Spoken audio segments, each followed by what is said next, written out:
Hi everyone, thank you for tuning in and coming on time. We will start in about 5 minutes. In the meantime, please enjoy the music. See you guys later.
Hi everyone, I'm your host and my name is Kai from Workwell, your personalized workplace wellness strategy consultant. Basically focus on helping you to keep you guys, the employees, no matter which industry you're from, happy and healthy. Thank you for coming. On behalf of our team at Workwell, a huge thank you, shout out to the 47 of you who have actually joined us this evening right after work. So some of you, perhaps might even actually push back your usual evening ride to later or even skip it entirely just to make time for this. So we really appreciate you and really excited to bring you loads of value this evening.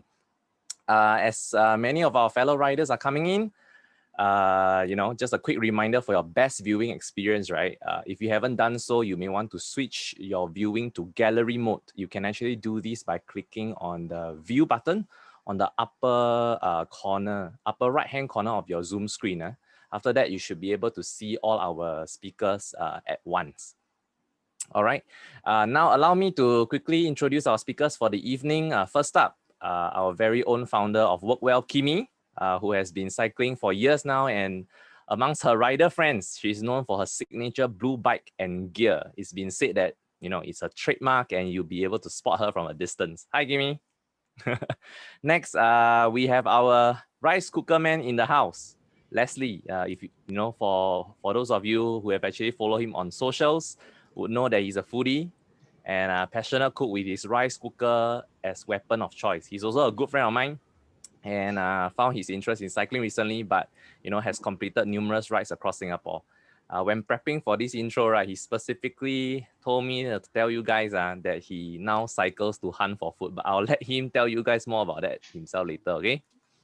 And last but definitely not least, the man who's very well known to many in the cycling scene, even referred to as the most reliable bike mechanic to those in the community, Nat, the founder of OneBike Asia, who is here with us to really share his experience and advice, which I'm sure is going to be incredible value to many of us, be new to the cycling sport or those of you who are veteran riders. All right, so as we can see, we got an exciting group of 3 speakers with us this evening. All right, without further ado, why don't we start, by getting the ball rolling and going one round, just in 1 minute. Tell us how you got into cycling, and then we'll bounce around with other questions, all right? Let's start with Leslie. Sure. Hello, guys. Hi, Hi, Leslie everyone. here. Hi. So, how I got started cycling was because I realized that a lot of those good food spots are not exactly easily accessible by public transport or even driving sometimes. So I thought of why not I start cycling and burn the calories and start to hunt for this kind of very hidden gems. Then yeah, apparently it's not really working very well. I think I'm eating more than I'm cycle. I'm just repaying the debt. So yeah, so that's something that I've been doing. So I'm a huge foodie. I mean, as you can see from my size, right, that's my testimony on how much I love food. So yeah, that's Don't that's worry, we me. only can view you from your upper chest Oh upward. yeah, Should be one third it's only only. upper chest only. Yeah, cannot go any lower already. Okay. Yeah. Okay, Right, how about Kimi?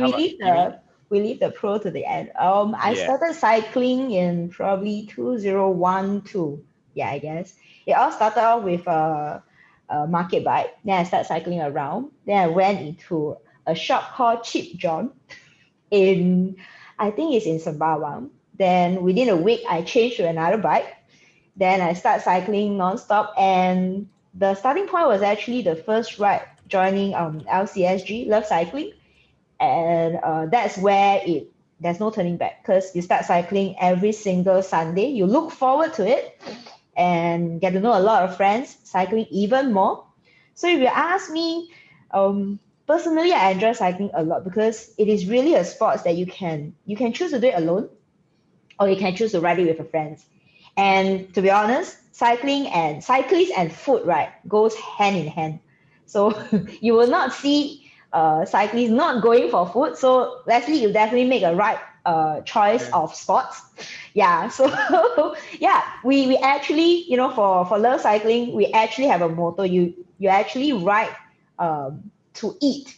So you eat, sleep, and ride, and then you eat again. So yeah, that is something that we always advocate on. So yeah, that's where I started since 8 years ago. Yep. Yes. Wow. Awesome. How about you, Hmm. Nat?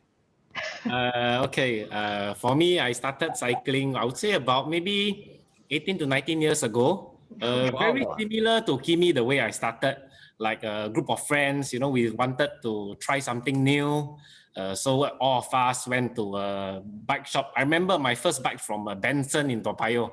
So all of us went there. Each of us, we bought like 8 bikes at the start.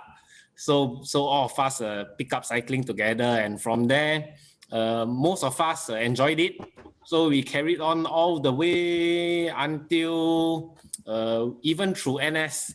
I was still cycling. Like every Sunday, I will still look forward on my off day to go and cycle. Yeah, because it is really so enjoyable. It's really very enjoyable thing to do. So every Sunday, like Kimi, we always look forward to the Sunday so we can go out with our friends. Of course, we meet very new people, all walks of life, any type of buddy.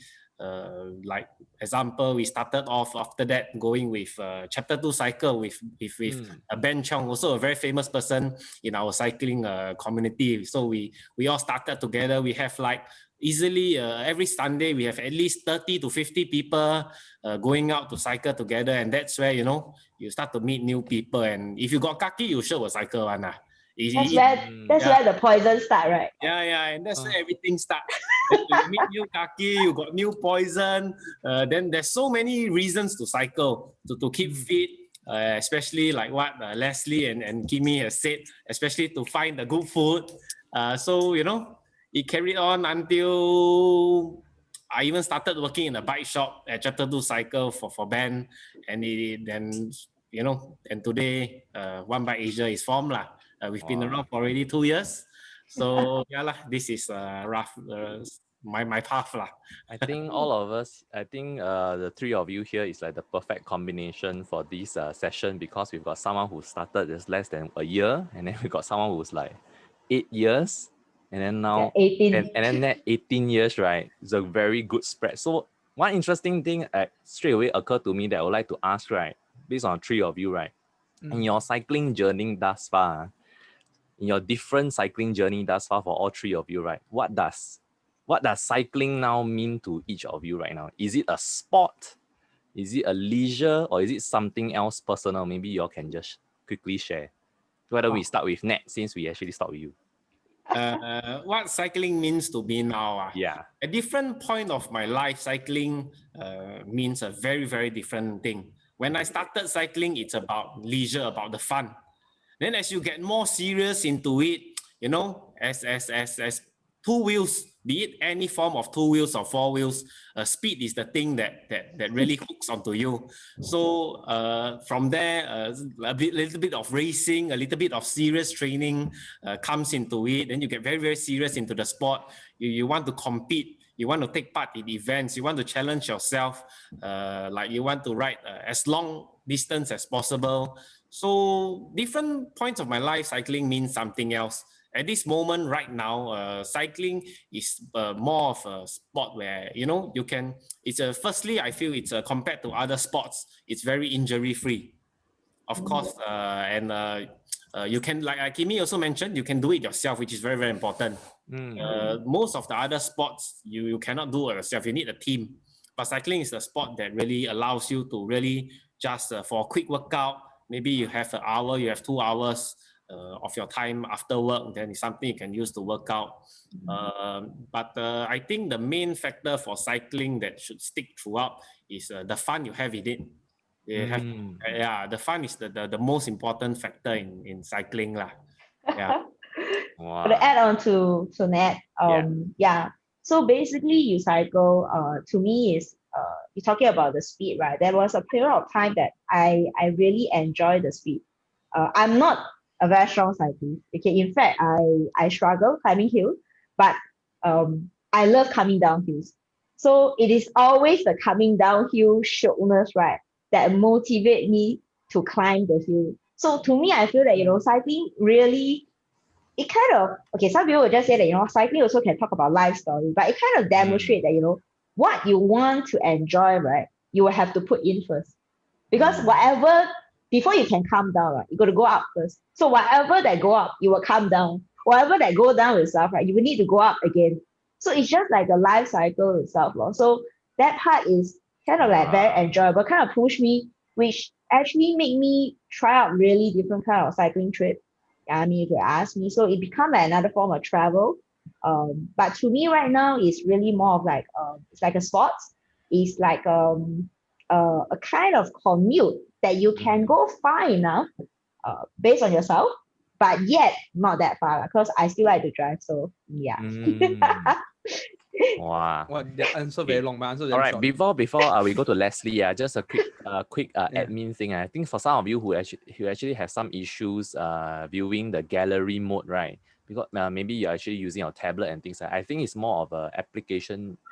It's a mobile app kind of thing. So if you would really like to get a full experience and you have a ready laptop with you or desktop, you may want to actually just exit and then come back in again if you prefer the gallery mode. If not, I think it's perfectly fine that you stick to the speaker mode, as I think the app will just auto change. Yeah. So let's go on to Leslie. Yes, your experience. Wow, my experience. What does it mean to you? Cycling, what it means to me? Actually, my answer very simple. It determines how much I can eat. Like that's like legit my answer. Like that's really my answer. Like now how much I cycle 63 is. people here know that you are the real deal when you are. Yeah, I'm the real deal. I'm the legit one. I don't tell you the I don't lie. I don't tell you come down. I just tell you I cycle how much, and I eat how much. That's it. that's my real answer. Because to me, yeah, I mean I do agree that it's like it means a lot of things to different people. But for me, this is really like it started off. I think if you really want to go to the deep end, like how it means to me, right? Like I since young I'm a very curious person. So in the past, when I was very, very young, I used to cycle a lot.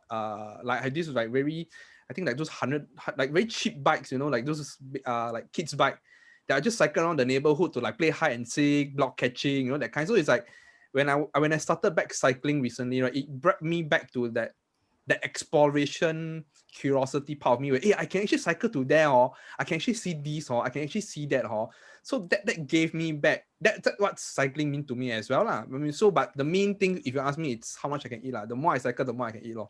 That's the simplest answer. As you're answering, I'm like taking a look at Kimi as well as Nat's face, you know, whether they are kind of thinking back when they first got into cycling. Is it something similar for both of you? Actually, the key point, what Leslie mentioned, if you add everything in, it's all down to the fun we get out of the 2 wheels. Yeah. Yeah, I think that's the most important thing, to have fun. Yeah. Yep. Okay, so yeah, so I think there are some questions itself that we kind of receive it from those who actually registered itself. Probably we wanted to get in and then to touch on something, because I think some of the newbies itself are dying to ask our bike pro here the question. I think even Leslie himself got a lot of questions to ask. So now you gotta prepare. Just now it's only a warm up. I want to ask you a question. You see, I got prop. Wow, Prepare angle. No lah, that's high tech. So maybe we can move into that a bit. I mean, yeah. So I think like for the questions amongst the newbies are really more of like where to start, because they just got into this, like, you know, just a few months, you know, questions about oil change, changing tires, etc. I think it's more of probably the bike maintenance. Like, you know, for a start, like maybe Nat, you wanted to I think this is a question actually Leslie got asked me before. You know, for a start, a new cyclist itself, right? Where they can start, where should they start when looking at their bike? Maybe I should ask a simple question, like, because you're a bike owner, right? I want to ask a very controversial question. How much should I DIY my bike versus how much should I go to a shop? Because nowadays it's very easy to buy online shopping, right? Especially now with Shopee, Lazada, it's going to be every month at 9, 10. Now it's going to be 11.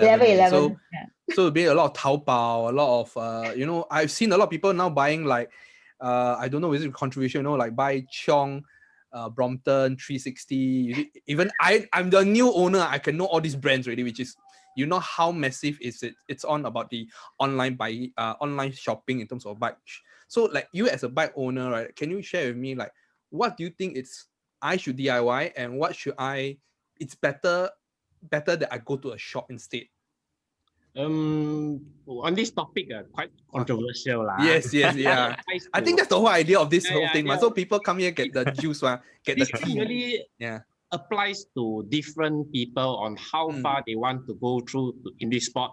As in, if you are a very DIY person, you like to learn things yourself, you like to fix things yourself, then yes, I feel that you can try to do it. Then, but if you can't do it, then there are shops available out there that might be able to help you. But another thing I want to highlight when buying from, like example, you mentioned Taobao, AliExpress, like you mentioned about the Cheong thing, the counterfeit or the OEM stuff. All these type of products, that sometimes there is really a quality issue. And that is the reason why you see most shops in Singapore do not sell such products. Because there is really a quality issue. It's in 一分钱一分货. What you pay is what you get. I agree. There are items, like example, you do a lot of food stuff.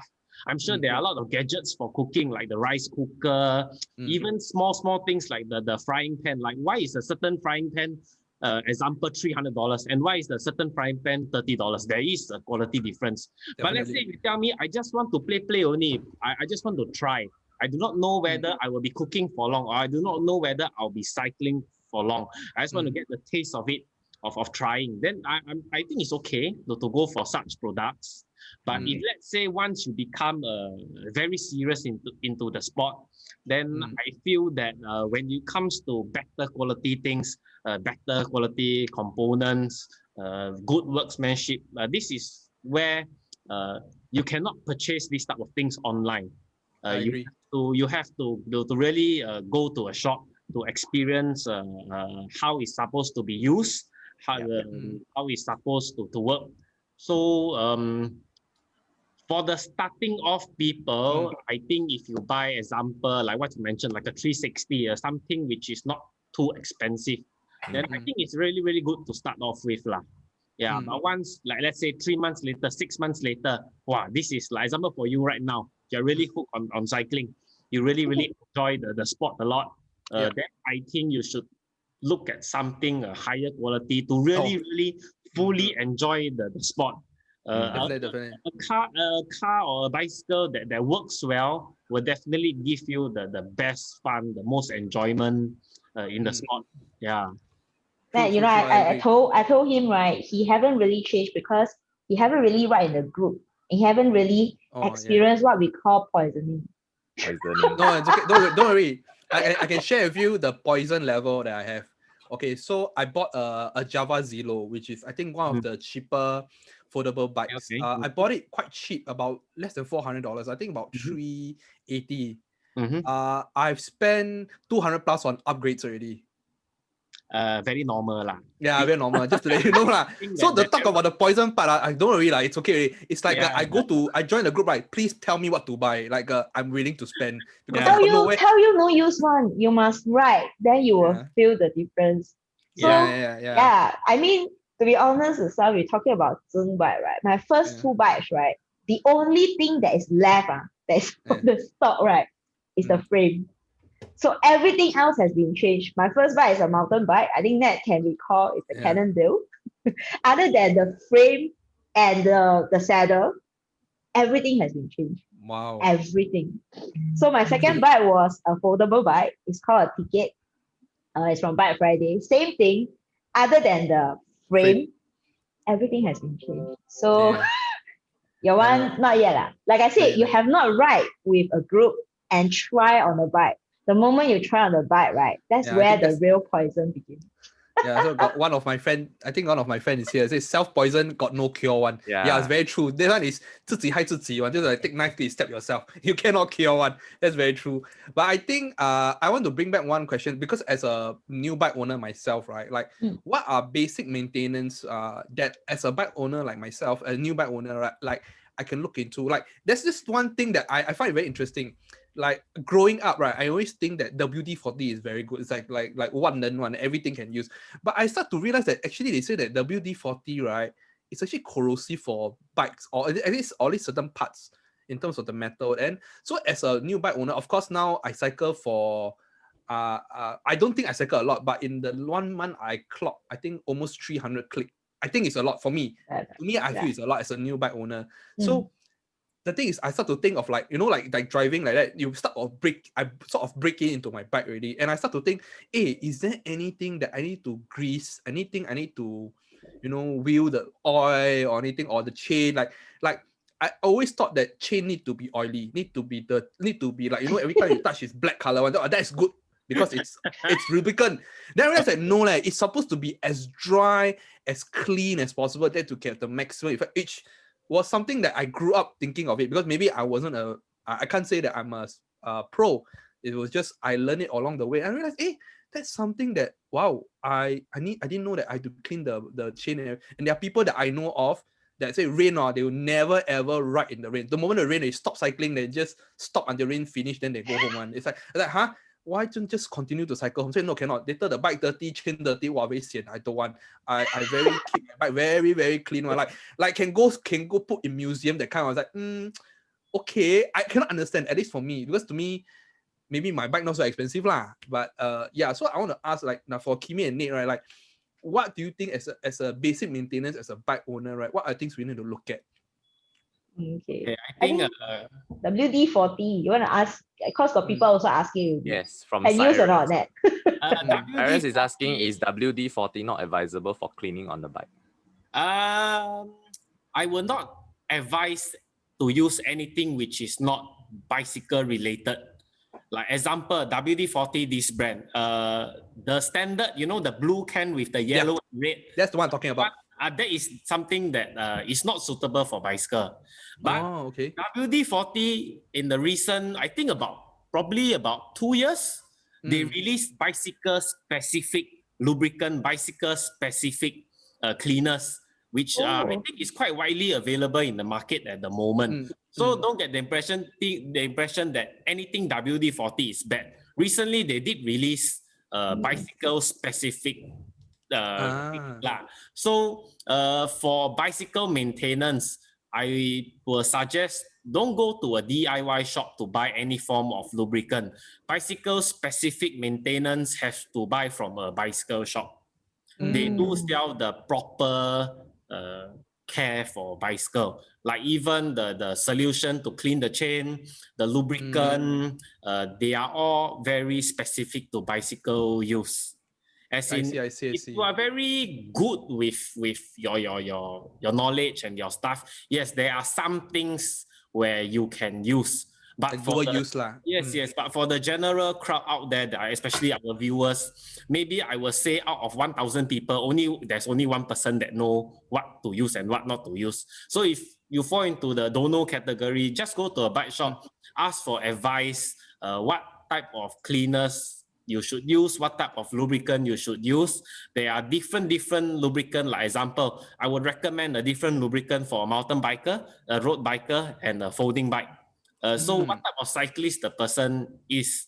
So I feel that for this type of things, it's better you seek assistance from very reputable bike shop. They can really give you the very good advice on what to use lah.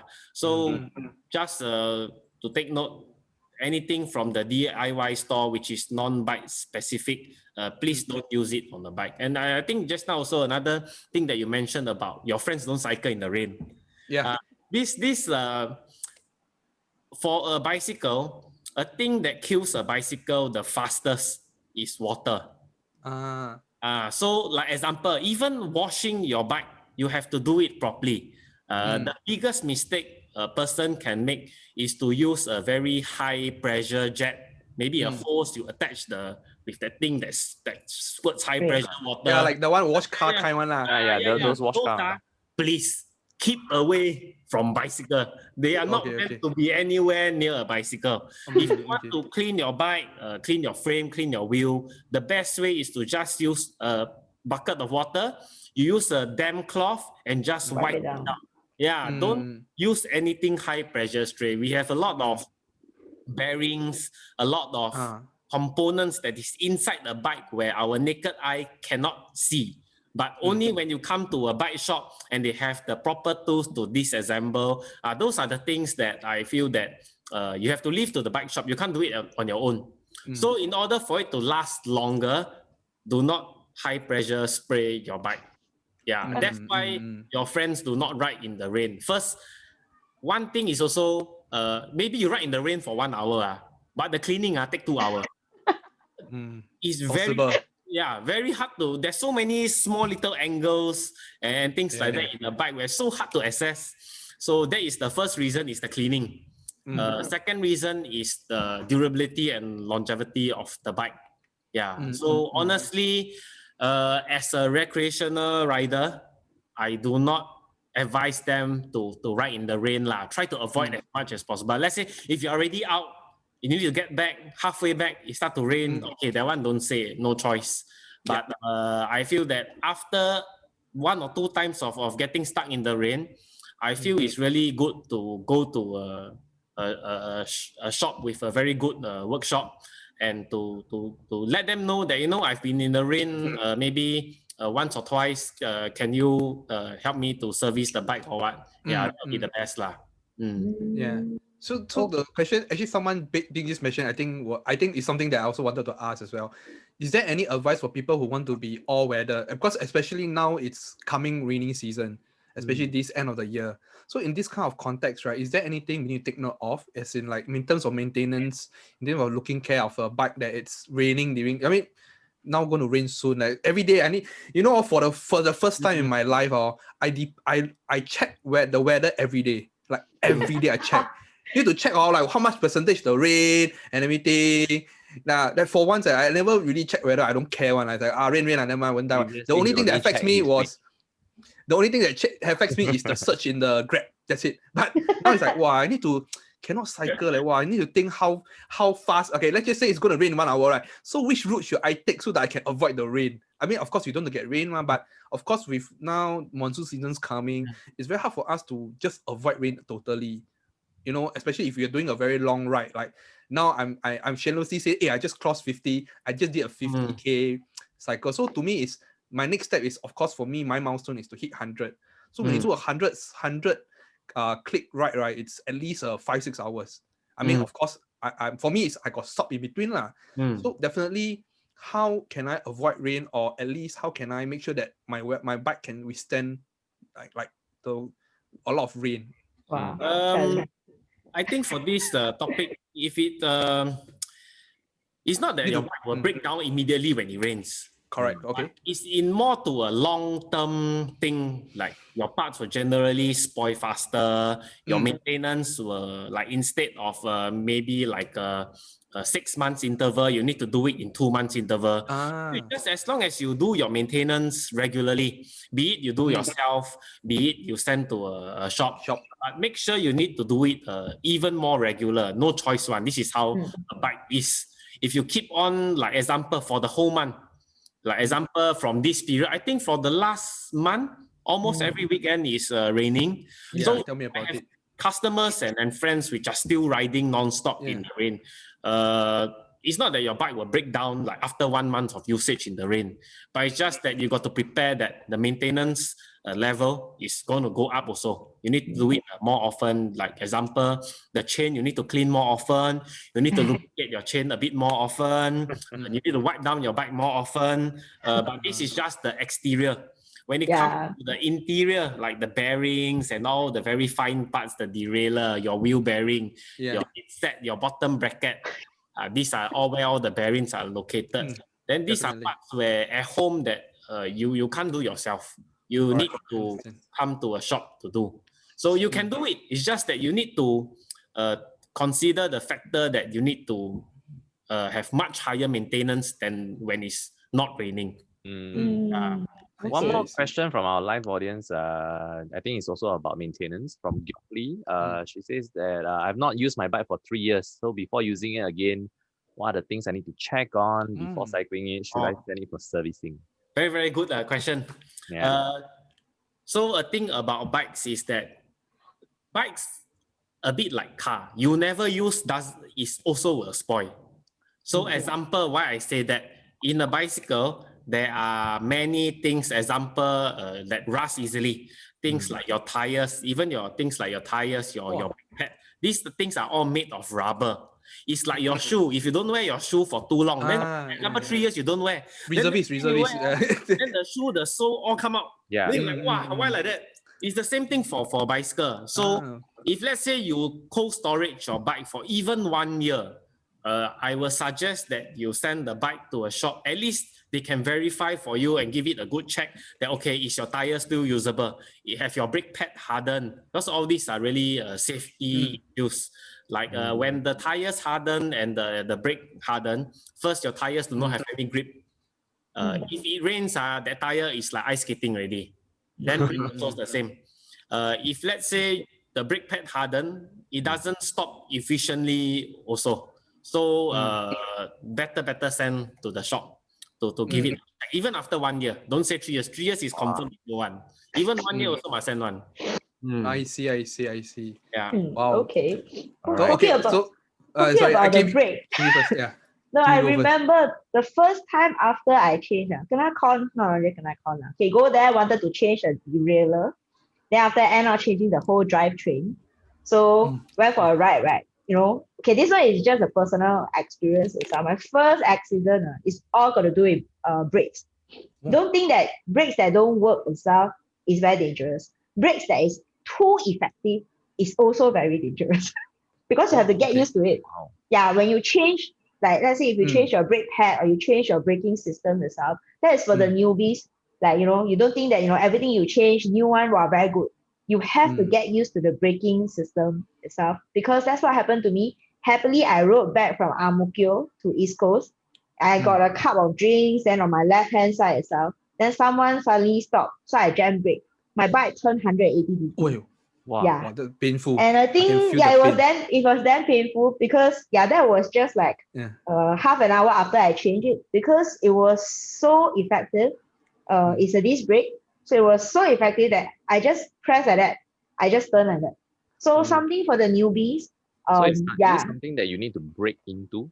Kind of. You need to get used. Right. Break into. Yeah. If you're someone that is very new, and you just change the system, you just change your brake pad, wow, very happy, you know, you think that, wow, you know, very zai or what, right? You get used to the braking, you know, how effective it is. Because if you e-brake yourself, your brake really will flick. And it's very terrible. I thought I'm gonna die. Because it's really 180. Yeah, correct. I really clearly remember. So this is just to add on. Yeah. Yep. So accident-wise. This is a question I like to ask since it's very interesting because I like to ask as a new owner, right? Like I want to ask, right? I think you will scold me lah, but I just want to ask lah. Is it the cheaper the bike, the more bochap I can be? Not really. Because you see, okay. Reason being because this is my thinking, this is my thought for it. Because now I'm riding a very cheap bike. To me, it's something that I know it's going to. I'm you know. Okay, like maybe it's like cars like that. You know, like, I used to drive a car that is like left like less than 1 year or COE, which means it's going to get scrapped. So to me, it's no need to worry so much about it because like, you know, I'm going to scrap it anyway. Like for me, this is a very cheap bike of mine. So to me, it's I wouldn't want to spend so much time maintaining it. I want to enjoy it as much as possible. Like just to, like very Chinese way, like just squeeze out all the get my ROI back first. Then I think of whether I want to go to the next level. Be it I upgrade the ride, I change the frame, or any other thing I want to do. So this question is to ask to you is that as a bike owner, when I'm buying a new bike, is it that new bike, right? That or rather I buy an old bike, right? Or whatever it is, right? Is it that if it's newer, or rather is it cheaper? I don't maintain that much. Like just do the bare minimum so that I don't need to care so much. Whereas of course, the expensive bike I've seen, like the body is like $10,000. Of course, the kind, I think I every day will polish lah. I will hard to sleep really lah. But I'm just talking about in general, like you know the difference. Is there like I can more bochap in a sense? I don't think so. It doesn't matter the price of the bike for maintenance. I feel that it's more to the usage you intend to use with the bike that counts the maintenance. Example, is your bike a bike just used to, example, go market, buy food, buy like market bike, just to tap out food, buy coffee, run errands. If your bike is meant for those use, then I would say yes, maybe the maintenance you can forego a little bit lah. Because it's not going to use in any high performance way. It's just point A to point B. Like the distance is not far. Maybe the longest you will cycle on that bike is 10 kilometers each time. So even if you cycle got sound, also can move one. Can. Yeah, true. Yeah. So it's more to the usage, I feel. If let's say you are really, like example for yourself now, like you have pick up cycling even more. You want to go a longer distance. You want to achieve more. You want to, ride even longer time. Then I think a well-maintained bike is better for you, because when it comes to, like example, you want to achieve 80 kilometers today. If the bike not well maintained, can only last 30 kilometers, then your whole ride end already. Change bike lor. Yeah. Just kidding. Yeah, but I get your point. Sorry, just joking, so but yeah. It's really on the usage that you intend to do it for. And when it comes to all this type of maintenance, I will feel that the lower range bikes tend to require more care. The parts are not made to last. The parts are not made with very good precision and quality. So actually, the lower end bikes, the cheaper bikes, tend to require a little bit more care. Like the brake, today you adjust, okay. Then 3 days later, you never do much. Why the brake need to adjust again? It's just the quality is just not there lah. Yeah. I see. Okay. We have someone asking also that I think it's in the live session that From Jerome. Jeremy or Jerome. When do you change the chain, and how many kilometers is a good estimate? Wow, this one, like change car tire like that. Wear rate of the chain down to individual PD. Sometimes it can be a habit range. Like example, certain people cycle very smoothly, very gentle. When they change gear, they do it very elegantly. But some guys me. Wow, they change gear, the gear sound pop, wow, very noisy. This one not so good lah. Yeah. I'm the pop one. Wow, now I from gear well. Yeah. Oh, is it? Yeah. Oh, is it? I didn't know that. Gear also got pattern one, no. It's like car like that lah. You drive manual car. You if the clutch you change gear, you keep throwing the clutch very fast spoil, right? Same as cycling. When you change gear, try to be a bit more gentle. But okay, I think I better go back to the question lah. How often to change the chain? I think a good estimate so far from what I noticed is at every around 2,500 to 3,000 kilometers, I will suggest you to change the chain. Some people might think, wow, why so short lah? It seems very short. But why I say that is because in the whole gear system of a bicycle, the chain is the cheapest item on the whole system. Okay. Yeah. So by replacing the chain regularly, you are actually protecting all other parts of the bicycle. The other parts are all very expensive, but the chain is the cheapest. So by doing that regularly, example, every 2,500, every 3,000 you change, you will find that your other parts of your gear, maybe after 4 years, 5 years, you still going to change one, but you keep replacing the chain. So in the long run, that is actually much cheaper. And the nice thing about every time changing the new chain, every time you change the chain, feel like you get a new bike. Wow, so smooth suddenly. Oh, really? Yeah, so really, it's like, really. So input to those car owners' term, like this is like your change oil in a sense, but instead of change oil, you change gear. Yes. I see. So every 3,000 you change, suddenly you feel, wow, my bike so smooth suddenly. Very short one. This one I can attest. Every time after the like what you say, right? You may think that my bike is the lower end, then I don't need to put so much effort. But it's a chicken and egg problem, because you don't the bike, right? You actually reduce the riding experience. But after you service your bike, just simple, maybe changing the chain, just clean it nicer, clean it better, and oil the chain itself, right? Everything becomes so smooth, and you make your whole riding experience so much better. And you're probably putting in less effort in riding a longer distance. So this is really something that you can attest, because it's like, how come suddenly my bike is so smooth? My bike got no sound. How come suddenly my bike feel lighter? By just simple maintenance itself. So that's one thing lah. Then I also feel that a lot of people, they have this mentality that I maintain my bike itself. Would it be better that I buy actually a new bike? Because it just maybe doesn't make sense that I'm actually spending so much. But if you would really look at the things that they actually do when they maintain your bike, they literally strip down your whole bike, like 拆掉你整个 bike. Every single part itself, they will clean, they will oil. So it's really a lot of work. But after that, right, your riding experience really become much, much better. So I feel that, this one got to give the credit to the boss, to the mechanic, because it's not something that you can do at home. I mean, personally, unless you are really someone that's very hands-on and have all the tools. If not, probably, just let the pro do the job and you enjoy, then you will have fun. That's how I feel. Yeah, correct. Right, not that. Wow, we have a lot of questions coming. I can see from Peter Bechet. He has been in Singapore for 2 years and he loves cycling in Singapore, he said. So he said he's having an amazing time cycling on the road. But as a beginner, can you suggest a reasonable price chain degreaser and loop? What tools and price of them to clean with? And can you tell me where to buy? OneBike Asia. OneBike Asia. Best. I thought so. Don't confirm. Okay, I think most shops will sell this type of products lah. Okay. Try not to buy something too cheap because the quality might not be that good. I would say a reasonable price you should look at for these two items will be anywhere from $40 to $50. There are so many brands that work so well. There are many shops selling different brands, but actually the result is quite similar. So just go to a reputable place. I'm sure they can help you out lah.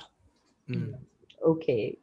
But just to add on the oiling of the chain itself, right? Yeah. Like I see you keep saying that, is it gonna be like you touch or got black color? Yeah. Good, or this is the first lesson I learned. Actually, I think it's from Ben. If your chain is coated with so much oil and you touch, there's oil in it. It also will collect a lot of dust, sands when you're actually cycling, which is actually bad for your chain because there's a lot of abrasion and it actually cause your riding not so smooth. So the proper way of actually oiling is actually oiling the contacts, the chain in between. That's actually the most important part because that's where the whole chain actually go. So the outer side of the chain, not bad. Now I'm helping you to answer. The outer part of the chain by right is not supposed to be oily because it will actually pick up a lot of dust. Wow, see? See? The joint. Live demo. Yeah. The round thing, this thing is the part where the oil needs to go, not the outer plate here. Don't oil this outer plate. Inside here, this is where you need to oil the chain. That's why we have a bike guys, welcome to the best bike talk show here. Best. I really enjoy myself. But I mean, it's interesting. Now I know why it takes 2 hours. I mean, like it's so much. The chain is so many joints. Like if you drop a bit, yeah, you thought spray only, right? Yeah, I thought spray only. Sorry, I just thought right, okay, done already. Nothing to already. So now that we're on the chain, right? That's my question next to you. It's we talk about chain ring. Okay, so what I understand, right? Like different bikes have different chain ring. Like example, what I understand, at least like mountain bikes have smaller chain rings. Maybe like road bikes has a certain chain. Like foldies, like for me, it's usually around at least for me, what I understand is about 50 to 53. That's around the range. Is there any as a new bike owner, right? Is there any specific chain ring I should go for, or it is like what some people say, like, oh, this bike is built that way, so you just do that way, like you don't change. Means let's say when I bought my bike, right, the original was 53 teeth. So don't change really, just leave it at 53. Don't go up, don't go down, just leave it there. Or it's like because I'm a newbie, I should look at something that is smaller, then I'll upgrade as I progress. For this topic, quite technical. So anyway, I will say that if you are a newbie, the bike you buy, if you buy a reputable bike, the chain ring size that come with the bike will accommodate the type of riding that you should be doing on that bike. Like example, a mountain bike will come with a mountain bike type of gearing ratio. A folding bike will come with a folding bike type of ratio. A road bike will come with a road bike type. So I think the standard size is something good to try out at the start. From there on, maybe after you already, like how to say, are very experienced, you already become much stronger because of all the riding you do. You want to try something else. Then from there, with the original size, you can maybe try to go up a bit more. Like example, if your bike example is 53 teeth, maybe you can try 55 teeth in future when you become stronger. So usually the size of the chainring at the start is usually catered to the riding they're supposed to do. Future, then when you become better and everything, then maybe you can consider moving up a size or two. Yeah.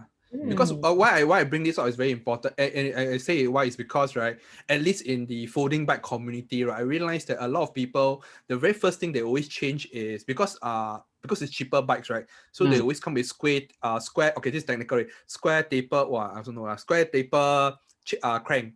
Yeah. So a lot of people like to change to hollow tech, which is it's lighter and it's supposed to be more easier to cycle, you see. So when that happens, right, they start to ask what chain ring should I change, because lighter already, so I supposed to be more powerful, right? So that's the reason why I brought this question, because that was something that I realized a lot of people keep asking, at least on the forums, like they ask about such questions. So I was to myself, okay, for me it was because online only sell 52, 54. Then I'm on 53, so I buy 54 because I think I'm very good, so I go and buy 54. But I just thought that, is there any like a specific change ring size that as a newbie we should actually focus? Like for me, like, okay, you should be focusing on 53 for a good 3 to 6 months. You get seasoned, you build up your strength, then you can go bigger, or you can go to I don't know what Shimano 105 group set, then don't know what 1142. I cannot already. I only know the first part already. I blur already. But that's the idea. Is it true? Yes, I feel it's quite true. Maybe for a starter, I would suggest to just use the original size that came with the bike. Then once you want to upgrade, of course, when upgrade, we want to try something new also lah. Correct. So, but when it comes to all these type of gearing ratios, there's a lot of trial and error in this. What I suggest actually, if you go to your phone, you go to the App Store, there is something called a bicycle gear calculator. Wow. So you can go and do now. You don't know, right? I don't know. Wow. So you go to just search bicycle gear calculator. You can input the amount of teeth in the front and the amount of cockset at the rear, and it gives you a number. Wow. How much on the App power Store. you need. So I'm doing it now. Yeah. Go and see. Oh my God. Hey, then I I'm didn't even know the there's such a thing, I'm the weird one, because the only thing that I wanted to upgrade when I first joined is all to get things in blue. I just want to find all parts in blue. Like I want to find the nuts in blue. I want to find the pedal in blue. You can choose everything. Wow. Yeah. Wow, not bad, Is it available on Android? Yeah. iPhone, Android. There is not only just one app. There's many apps with this calculation. Oh my God. It can even tell you what's the max speed you can go, like based on the. Correct. They tell you how much RPM and give you that type of speed. So I think this app, I think a lot of people in this chat might not know that this is available on app. So I think very good point you brought up. Now we can share this also. Wow, really. Now I can like determine how much my speed is. How much? Okay. Yes. Wow, interesting. Okay, this is okay. I don't know. Sorry, I really got a lot of questions to ask. I'm really very excited. Hold on, let's see. We go to the audience question first. Can. If I from Ben Chan, if I ride regularly, how often do I need to replace brake pads? This is also on this question, right? Also brake pads, V brake and disc brake. Is there any difference in terms of the amount of time I need to change? To add on this question. Wow, this one really also you need to check on your own lah, because there are people that 2 years don't need to change brake pad, and there are people which needs to change in 6 months. So it really depends on how much you ride. And even let's say you always ride in the rain or very bad condition, the brake pad will wear much faster also. And the type of riding you do, if you're riding overseas or you're riding in Singapore. So this one you need to really check physically. So I'm sure that most of us go to a bike shop I would say quite often lah. Some people come every week, some people come every 2 weeks, some people come every month. So every time you are there, I think it's better to let a skilled professional check for you. Just ask them, hey, can you help me take a look at my brake pad, whether it needs to be replaced? So I would say better to get it checked every 6 months at least. But there are 6 months. people, yeah, 6 months. There are people that can use the brake for example 2 years, 3 years without even changing the pads. So still get it checked every 6 months because every individual is different. Rider weight, whether you are very heavy on the brake. Like example, I'm sure Kimi, her brake pads don't wear out so fast because she like to go downhill. If she go downhill very fast, I mean, don't need to press brake one. But some people go downhill, very scared. Then they press so hard, then their brake pad wear out very fast. Correct. Okay, cool. Yeah. And talking about brakes and stuff, this is just something that it's just some of my experience and stuff. So when you are braking, right, especially when you're going downhill and when you're like, maybe there's certain corners and stuff, right?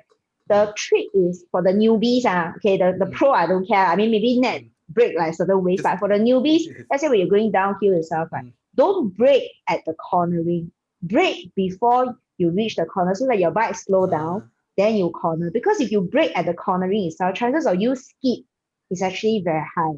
Especially nowadays, the road can be quite slippery. So when you're going downhill, let's say when you're going like corner, there's like certain curves, S shape itself. Don't brake only when you are reaching the corner. Brake before that. For newbie, because you don't really know how to handle yet. So yeah, that is actually one of the tricks. And the other thing I wanted to just, give a trick that, when we are riding, sometimes when the road, there's like double yellow line, there are certain part of the road is being painted, right? You love to ride that one because it's very smooth.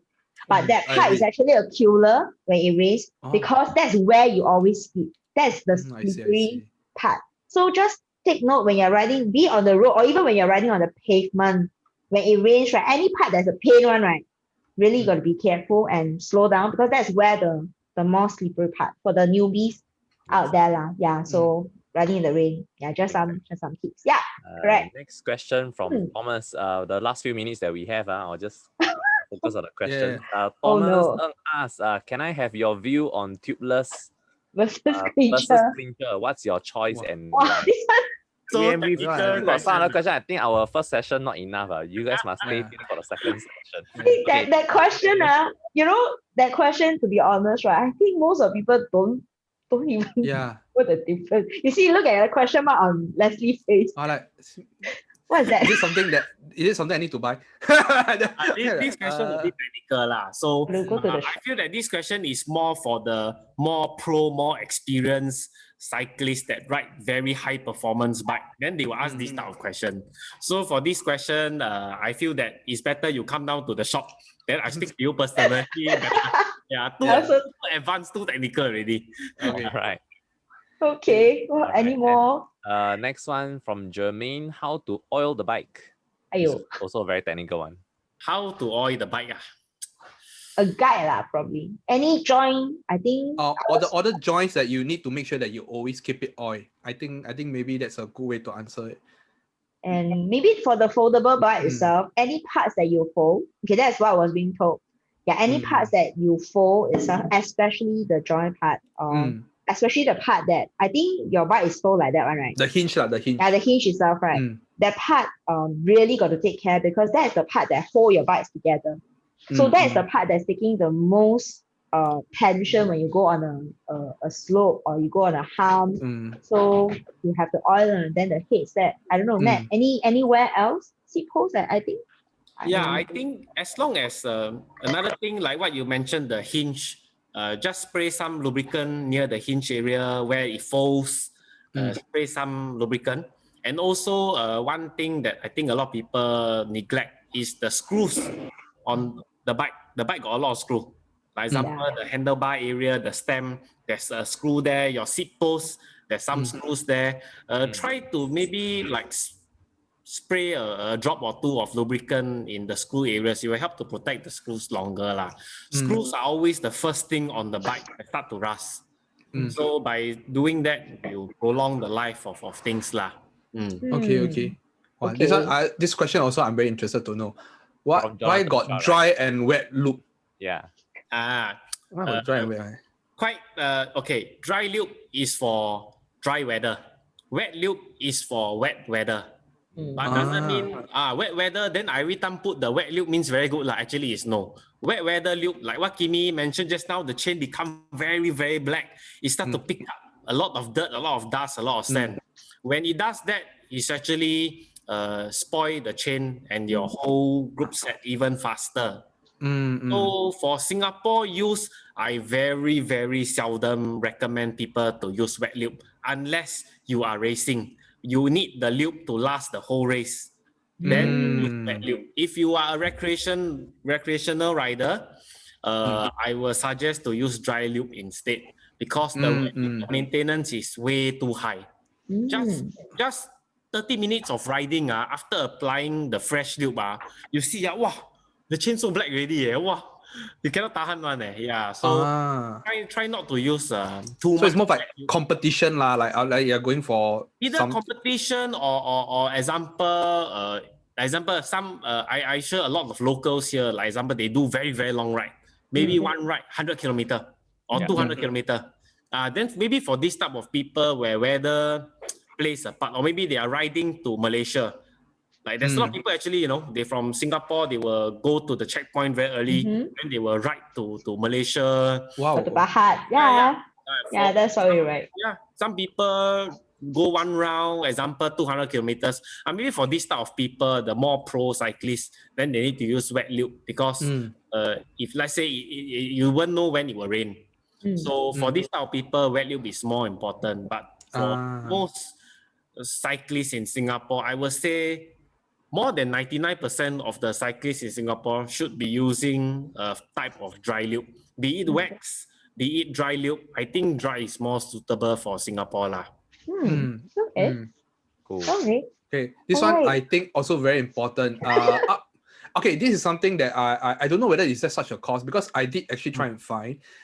So this person, one of our attendees, John, asked, is there an upcoming courses or place to learn like emergency fuel maintenance on bikes? Like basic things you need to take note of. Okay, at least this one I understand. Like mountain bikers, they always have extra tubes. Like I got one friend, right? A friend of mine, cable tie extra tube to his seat post one. So it's like anytime he can just take change the tube, especially when you're in trekking. Because he how he explains to me was because when you are in like Bukit Timah, when you're doing the treks, right? Your tire burst means you just stand there, hello, you got extra tube to sell me. Like quite the 站在那边 ask for go and solicit business. Very funny. That was like, then how? Then, you just have to wait, no choice. You just have to wait for people to come by and ask whether they got extra tube. Sounds very wrong, but you get the point. So yeah. I think, is there any such causes that as a new owner or even a seasoned owner can go like, okay, these are the to bring things or like an emergency, like what you said, an emergency prep kit that we can have? I think like what your friend do is correct. So not only for mountain bikers, but I think as long as you are cycling outside, I think it is essential to have a sort of pump system, be it a hand pump, electric pump, or even like there's a CO2 canister where it does pump very quickly. You need to have some tire lever, your spare tube, and a pump. This is essential for all cyclists, be it you are folding bike, road bike, or mountain biker. Even if you do not know how to chain, but you must still bring. Because if you don't have and you puncture, then nobody can help. Then you don't know how to chain, never mind. You never even bring it. Like the feeling sometimes you give people like, wow, you not bothered at all. Like, wait for people to save you, man. So I think if you don't know how to change, at least you bring. So when it comes to changing, there are almost 1,000 clips on YouTube that teach you how to change. You just have to go YouTube, then you go and search, how do I change a tube? You can see them when they do, it's very easy. But when it comes to ourselves doing, it might be very difficult. It's because we have done it many, many times, thousands and thousands of times. So for us, it's very easy. If you want to do it well, you need to practice. So if you really want to practice, the only way I can suggest a person to do it, to practice, is first you go to YouTube, you learn how to do the proper step first. Second, you have to really remove your own wheel and keep practicing on your own wheel. That is the only way to get it. Yep, I agree. Even till today, I still can't really change. Okay, I have a request for everyone here. Wow. Obviously, we have exceeded the Yeah, webinar, but we please have still got a lot of take questions coming. I still got questions. I still ask my seat question. You see, I still bring the seat. Like, really, I got a question on Wow. this. I didn't bring for fun one. There's a question on this also. I think we need to stay tuned for the next one. Really. Yeah. So, are we able to extend for another 10-15 minutes just to answer the rest of the questions? I don't Everyone- know. I mean, It Nat, is too are much. you okay? Is it like another 10 minutes or I'm okay for another 5 minutes. I think we Let's have do another another 5 minutes. Yeah. Yeah, let's do another 5 minutes lah. Mm. So I think just now back on the question that we answered, right? So the person actually John actually asked was that they have the equipment already, but where to learn the skill set. So your answer is actually just go YouTube and go and learn and That try will be the quickest way. And practice. They do teach you the proper steps, but without practice, you will not achieve anything. You need to really go and practice hands-on on how to do it. Maybe there might be a chance because last time LCSG we did about 3 times bike maintenance, a very, very simple bike maintenance workshop itself. Let me see if I can, jojo the old person and see, because it takes a lot of time, it takes a lot of effort to actually organize it. So maybe I can work with some of the core team player and see whether we can come up with some of this workshop itself. But like what Nat say, watching the YouTube, it doesn't really help because you really have to practice. And just for your info, the smaller your tire, the thinner your tire, the harder it is to change. Right, Nat? Yep. Like mountain bike, bigger one, right? Because it's actually softer, it's easier to change. But when you are riding a 4D, for example, your tire is thinner. Road bike one is worse because they're so thin, high pressure, it's actually harder to change. So just for your info. So I hope that answers your question. Yeah, correct. Oh, we got 8 questions now. Oh, so many. Yeah. 5 minutes. 5 minutes. We probably another 2 more questions now. Okay, Yeah. probably another 2 more questions. Which one do you want to pick? I think actually I don't know. Too many questions already. I saw one. How to prevent butt pain for long ride? Oh yeah. More cushion to the saddle, padding to the shot doesn't seem to totally avoid this. Is it because of the wrong position? Matt, you want to give some advice on that? A very sensitive topic. It can be from anything. Like example, it can be because you're a new cyclist. Backside also need to season one. It's like playing guitar like that. At the start, your finger, when you press the string, very pain one.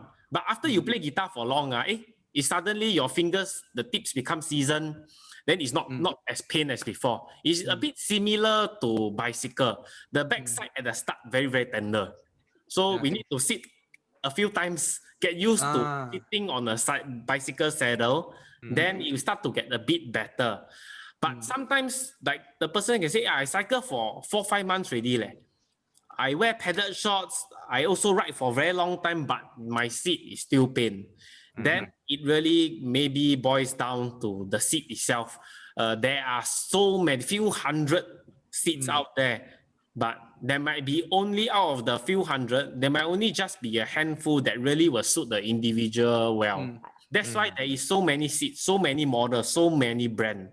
So there is no perfect for a saddle. Example, one size fit all. There is no such thing as a one size fit all. The worst for your friend might be the best for you. So it really also another way is to have a very, very experienced guy with bikes to help you out. Like an experienced guy will help you to look at your current seat by asking you a few questions. Like example, if you come to me, I look at your seat, I ask you a few questions like, okay, which is the part which is pain? Where is the pain? After how long is pain? I find very weird. I need to bend down. Pain. I think that's very weird. But it is how it is. From there, I can roughly help you to narrow down the choice. But it's not like it's not 包价 one not like you then the guy open smell he know this one 包价 sure can eat. It's not like that.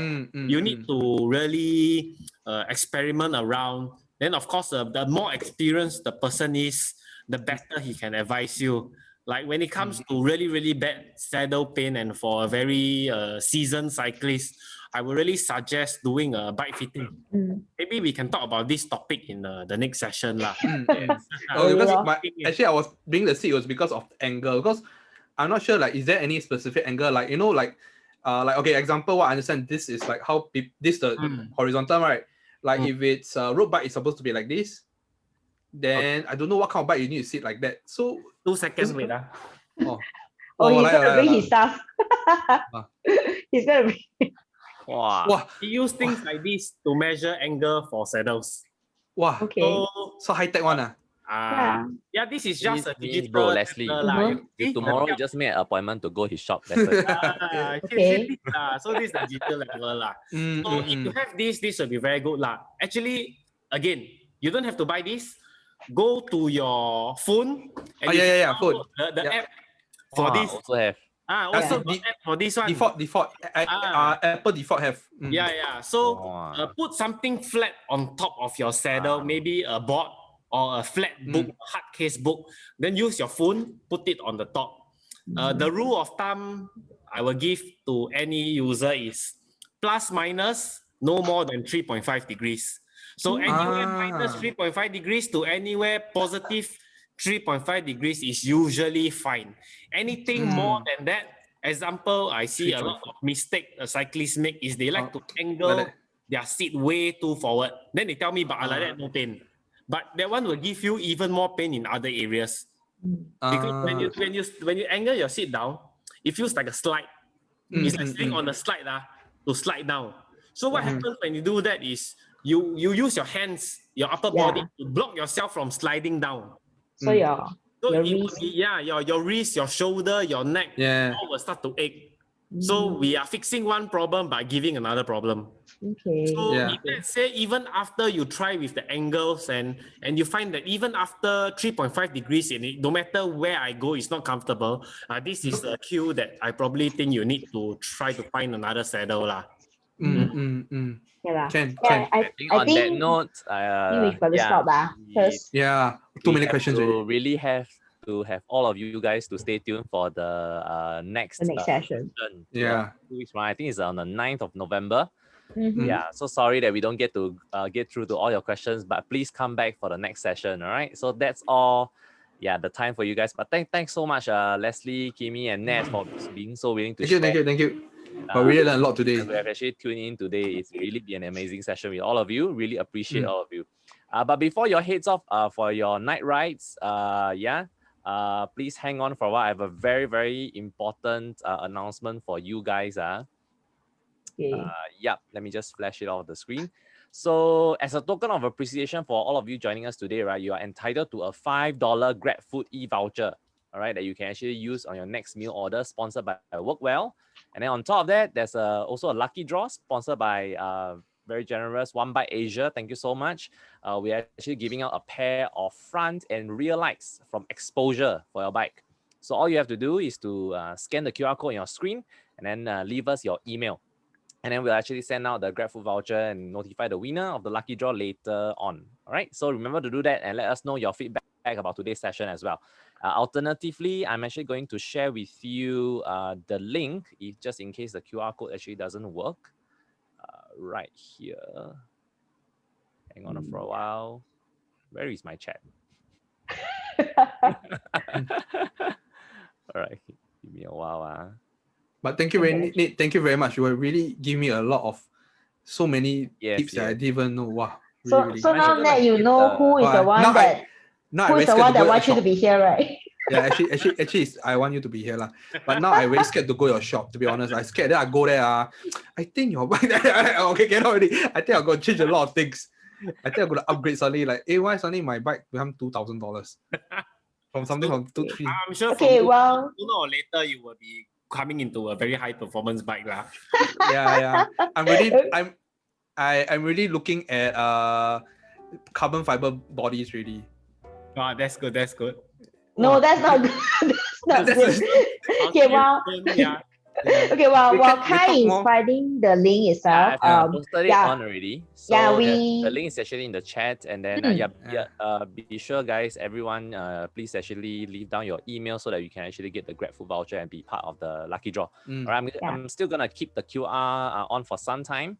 So thank you guys again for an incredible evening, and then we'll see you all of you on our next webinar. All right, yeah, stay safe and healthy, everyone. yeah. Bye. Thanks, Thank you. thanks, Bye-bye. Nat. Bye-bye. Thank you. Bye-bye. Bye.